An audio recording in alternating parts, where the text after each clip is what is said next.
Hello and welcome to ChinnyVision. Today, a game that was originally called Russian Attack. See what they did there? Oh dear. Yes, you can't quite believe what Konami originally called this game in the arcades.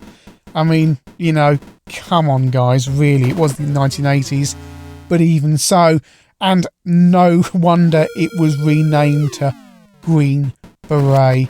And it is, I mean, we do call these games Russian Attack games now, because you do run along and you basically attack people. So perhaps it has gone into the lexicon. But anyway, going to start off on the C64. It's by Konami, but by Imagine in the UK, who did all the home versions. Martin Galway doing the music. To rescue the captives, so you've got to run through each level, shoot all the baddies and get to the end. Simple as that, except you don't have a machine gun. All you have is a knife.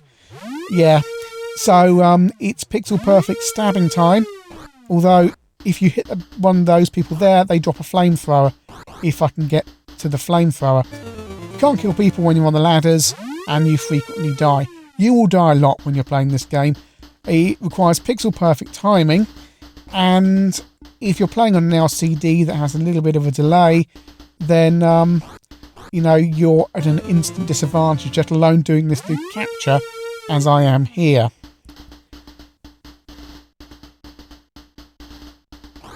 That said, on C64, you do stand a chance. It's quite like the arcade. It's a faithful reproduction. Some men run towards you with guns, some of them can shoot you, some of them jump at you. That guy shot me there. That's game over. Alright, I better give that another go then. Right, so now a bit further onto the level, coming towards the end of level 1. That guy dropped a flamethrower, so now I've got a flamethrower. And disclosure now, I'm playing with a cheat, because Green Beret is so frustrating that you don't stand much of a hope of getting far in it at all. This is what happens at the end of level 1. A truck comes along and all these people jump out of it. I've got an infinite refill on my flamethrower, which only usually have 3 bursts on it, or 3 goes on it. So don't really want to get a little bit far into this game. I've been playing it quite a while and not getting very far at all. Level 2, it's the docks. Again, it's the same layout really on all the levels. Sometimes you just only able to run along the ground level. Sometimes there's 2 platforms. Sometimes there's 3 platforms. Bit easier to... oh dear, dead. Bit easier to climb the ladders on the C64 version. It's an infinite lives cheat, by the way, I'm playing with. And in some of the other versions that we'll see. But it's this whole thing of only having a knife, which means you're always at close quarters to the bad guys. If you were armed, this would be quite fun. But you're not, and the problem is you've got to be really quick if you've got baddies coming at you from both directions. If they're suddenly behind you and they can run faster than you can, and it's all a little bit frustrating. Over to the Sinclair Spectrum, nice loading screen. 48k only game. Stab to start. All this knife play would mean quite a high PEGI rating, I believe, these days, whatever it's called. Smaller graphics on the Specky, very well defined. I like the use of the grey shading on the metalwork there. I'm dead already. I've been playing that about 10 seconds.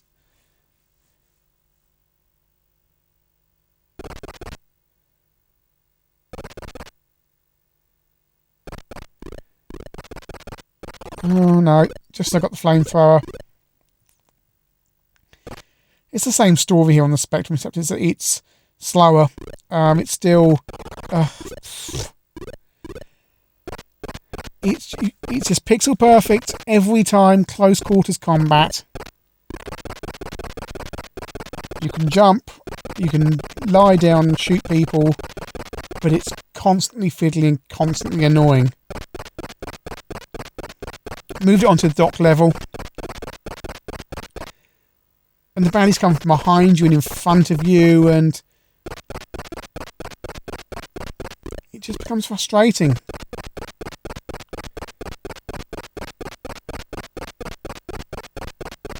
Stab, stab, stab, stab, run, stab, stab, stab, run. I'm not even running, I'm just lying down at the moment. Now running, right. With my big knife. Towards the end of the level now. In disclosure now, I'm now playing with the cheat because I can't get as far as the end of level 2 without dying, hence all the lives I've got at the top, because I've turned off collision detection. Because I just, again, it's so hard. When I planned to review this game, and now I've got dogs and things running at you at the end of this level, I thought, well, you can run through this like I run through other games, but this is, you get nowhere. You get absolutely nowhere, and I'm pretty sure, I'm not the best games player in the world, and I know capture delay plays a part, but this is just frustrating and difficult.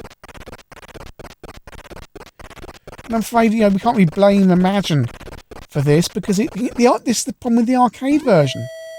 It's designed for you to pump your 10p's into just to get a little bit further, but not too far because it wants more 10p's. Level 3. Again, I'm trying to play this properly, but if you see something brush past me, like that, then collision detection is off. I just want to show a bit later into this game, but really, you're not going to stick with this long. If any of you stuck with it this long, I certainly wouldn't have the patience. There's so many better games you could be playing. And this is where I really wanted to get to, because this is the end of level 3, and we should have some helicopters. Here we go. All 3 helicopters. Nice big moving sprites on the specky. This is what I want. This is what I was cheating to reach, because I'd heard about this. But this is lovely. I love this. That's nice. But you're not going to see that. No, with your 3 lives. Unless you've got some superhuman gaming ability or the patience of a saint. Level 4. Not so nice colour scheme on level 4. Yellow, bright yellow. What's wrong with the... Where are we? Chernobyl? Radioactive skies? Or something like that. It's... Yeah. And on the spec, it's I've just walked over a mine there, but on the spec, it's very difficult to see those as well. Because they're the same colour as everything else. Over to the Amstrad CPC. My friend had this along with Ya Kung Fu. I used to borrow it off of him. And you can define the keys. So if you've got you've got a 2-button joystick, you can configure the joystick for button 1 and button 2.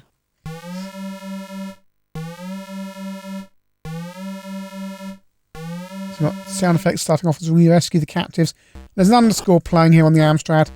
Nice graphics, but oh dear, yes. As I remembered, you get to the edge of the screen and everything stops. I mean, there's one nice aspect to it. You get some thinking time about what's about to happen, because you get a few seconds to see what's coming towards you. But, oh dear, yeah. Down to the end of level 1 now. And, I mean, it looks nice enough. It's just that scrolling and just being a bit frustrating, so... Off to level 2, Harbour. And yeah, level 2, again, it's, as we've seen on similar on the other versions, it's just jerky and slow here on the Amstrad, really. A little bit slower, get a bit more thinking time, as I say, with the scrolling. It's all unremarkable why you'd play this over other versions. I don't know, and again, I'm now on invulnerability because at the end of level 2 on the Amstrad, because you can't get this far, and these grey things that apparently dogs are running towards me and I'm stabbing them with my knife. Lovely. Really want some better power-ups in this game. Machine guns. Things like that. Pistols. Not a blooming knife. How frustrating is it? You just got no... And you can't... I'm pressing fire here frantically. And I'm not hitting every dog that's coming towards me. It's like the joystick's broken. But it's not.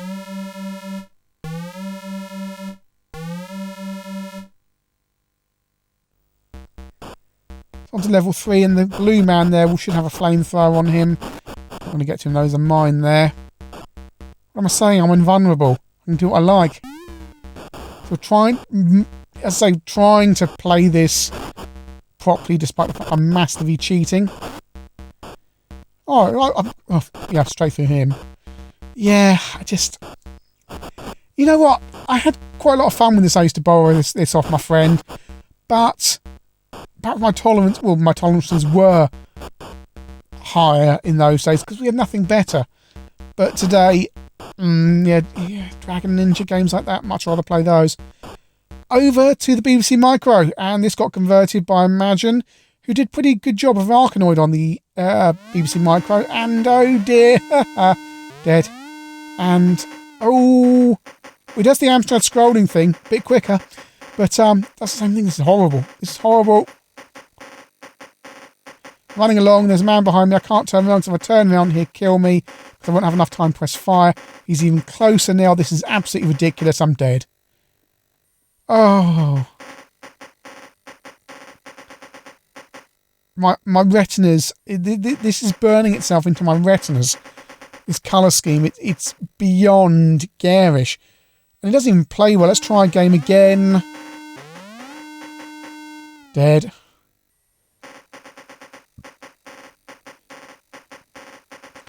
I mean, from what I can see, it's all here. But, oh dear, yeah, it's not much cop.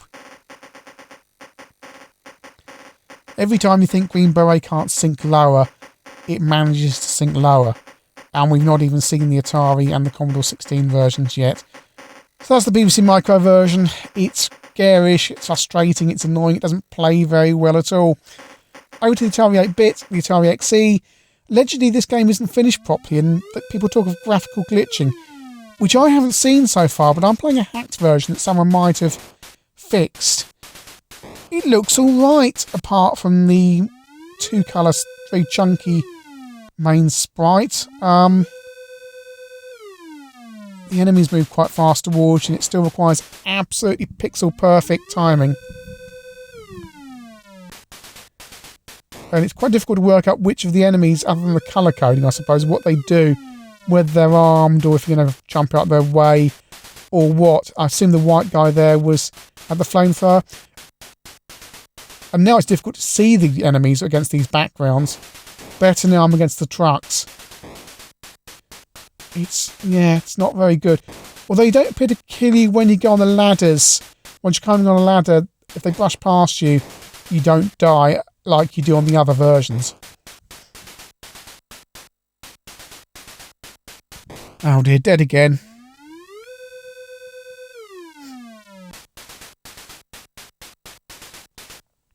This is precisely no fun. It's more competent than the other versions. Certainly the Amstrad and the BBC version, it's more competent, and possibly the Spectrum version as well. I can't see any evidence that it's unfinished, but I expect some hacker has probably done that job for them. I don't know, or perhaps it's apocryphal.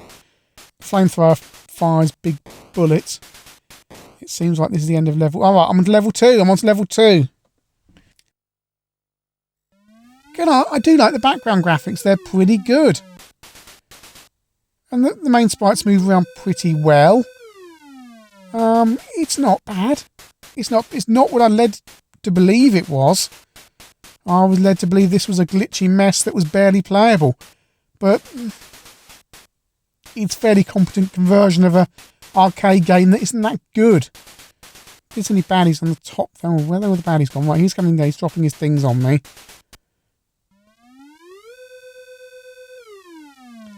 Can't see the bombs over the brown bits. Again, it's just a graphical issue. Oh, why did I have to die there? Again, the game's just so unforgiving.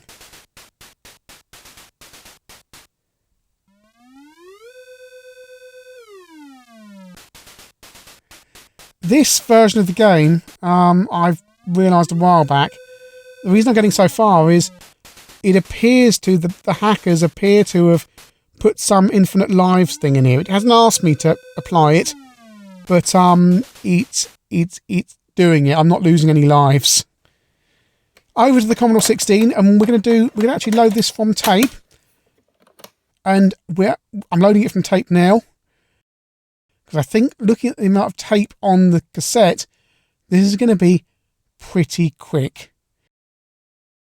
It's an overload game, and of course C16, although this is my plus 4 with 64K, only has 16K of memory. And with these advanced speed loaders, This shouldn't take too long to load in at all. So for ChinnyVision, we're going to wait, and I'm going to look at the graphs on this video afterwards and see if people have tuned out during this sequence, because this is surely the most fascinating thing ChinnyVision has ever done.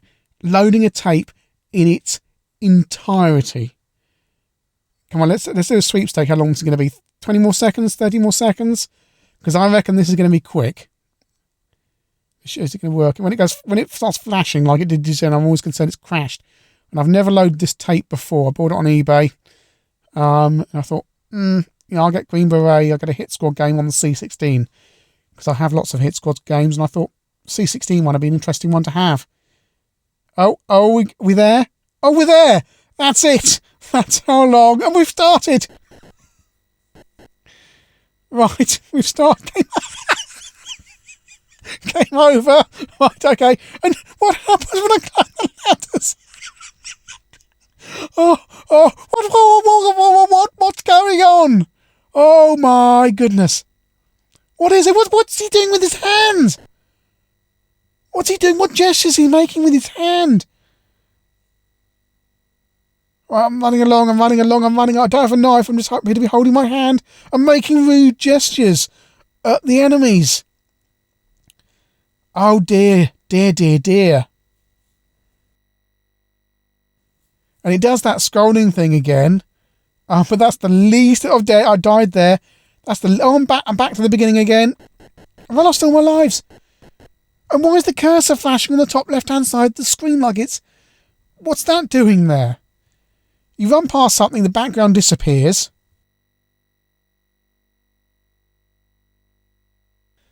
Oh my goodness. Everyone's running around holding a what I can only describe as an obscene gesture with their hands. And every time an enemy comes near me, I make the gesture at them and they die. No sight of a flamethrower yet. Oh my goodness, this is the funniest thing I've seen in quite some time. Absolutely diabolical. Green Beret, an allegedly iconic arcade game, but bettered by so many other games very, very quickly. I'm afraid all the home versions have the traits of the arcade version, but with additional flaws. C64 version is probably the best version, but that's not really saying much. It's still frustrating and fiddly. Spectrum version, it looks quite nice and still until you come to play it. It's certainly graphically detailed, but that's about it. Amstrad version, the still graphics look nice, but that scrolling absolutely kills it. And it's still got those same fiddly problems, and sometimes it feels like your joystick's broken, but it isn't, especially when you've got to do rapid fire motions when you've got lots of people running towards you. The Atari 8-bit version is very competent and plays quite well. I don't know if the version I played has been fixed from what I've been told about the Atari 8-bit version, but no, it's a decent conversion of a flawed game. The BBC Micro version, dearie me, the graphics want to burn your retinas out, and if that doesn't get you, the gameplay will. It's just pretty horrible, unfortunately. C16 version, you must play this game. It's the most unintentionally hilarious thing I've seen on the 8-bits since we played Jet Set Willy on the Atari 8-bit. It's appalling, it's absolutely terrible. This is an official Imagine release. Somebody at Ocean HQ playtested this game and let it out. Unbelievable. It's absolutely diabolical, and just check it out and just ask yourself how that game got out. Overall, the problem with Green Beret is if you're converting a flawed arcade game, all those flaws are going to come over to the 8-bit versions and more because of the limitations of the hardware. Not really a game I can recommend.